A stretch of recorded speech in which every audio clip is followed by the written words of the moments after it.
Yeah, so 3 years ago I took on a partner, Captain Willie Sweat, and Willie and I now have developed another service.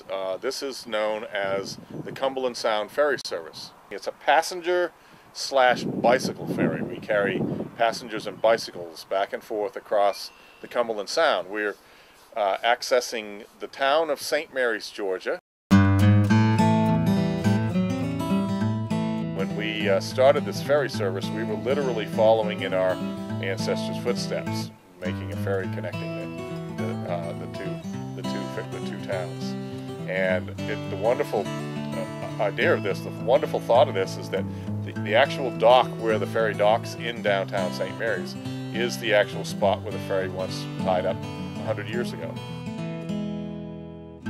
From downtown Fernandina Beach, Florida, to downtown St. Mary's, it's about an 8-mile journey by river. To drive between the two towns, it's almost an hour's drive, and the ferry boat takes an hour or a little bit less. So there's the time involved in going between the two cities is the same whether you go by water or by vehicle. The two little towns, only 4.5 miles as a crow flies, were traditionally very, very closely linked. Years and years ago, there were ferry service that connected the two towns.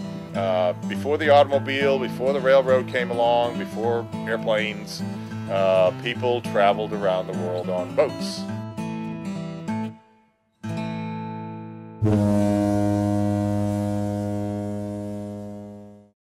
We had sea island cotton grown in the area. We even had rice fields.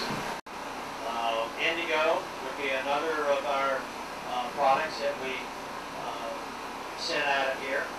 And we were very fortunate because our entrance from the sea to the St. Mary's River was one of the deepest natural channels on the East Coast.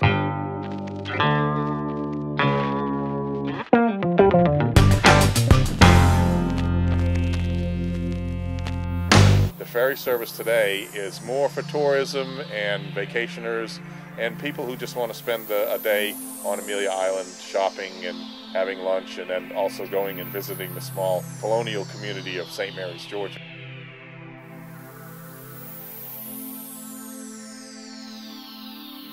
My wife Cecilia, of course, has been very much a part of this business from day one. I mean, most of the time it's I'm captain and she's the first mate on board. Yeah, I introduce ourselves as I'll be your captain this evening, but Cecilia is the boss, and most people get a chuckle out of that. They realize that that's kind of the way it is.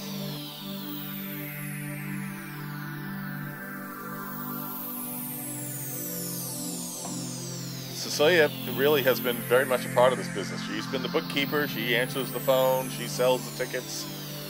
She's the first mate. Couldn't do it without her. There's no doubt about that.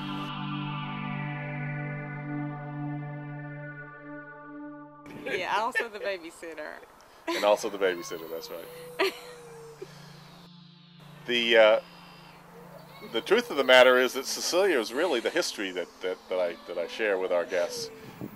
Cecilia's family's been here now on Amelia Island for 9 generations, or on the islands, Cumberland and Amelia Island, for 9 generations. And most of the history that I share on our tours are history of Cecilia's family.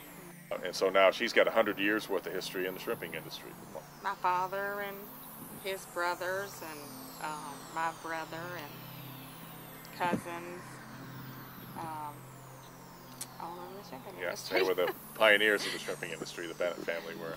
Cecilia is descended from the local lighthouse keeper on Amelia Island. His name was Tom O'Hagan, and he was the lighthouse keeper here at the Amelia Light. The history that we share with our guests on board is oftentimes the family history, and that's pretty amazing. There aren't, in Florida anyhow, most people aren't from Florida, we're all from somewhere else, but to find a family that's been here that long is kind of amazing.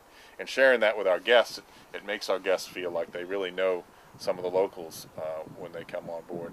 And what's happened now in 10 years' time, we've noticed that we have a lot of return business. People come back over and over again, year after year, and we try to make it interesting enough that we change it up enough from year to year so that they're not seeing the same thing over and over again. And to be honest with you, it's different every time we go off in the boat anyhow. So most of the people wouldn't get bored with it regardless. So, and we've got a great job. Cecilia and I again have the best job on Amelia Island, I think. Count our blessings.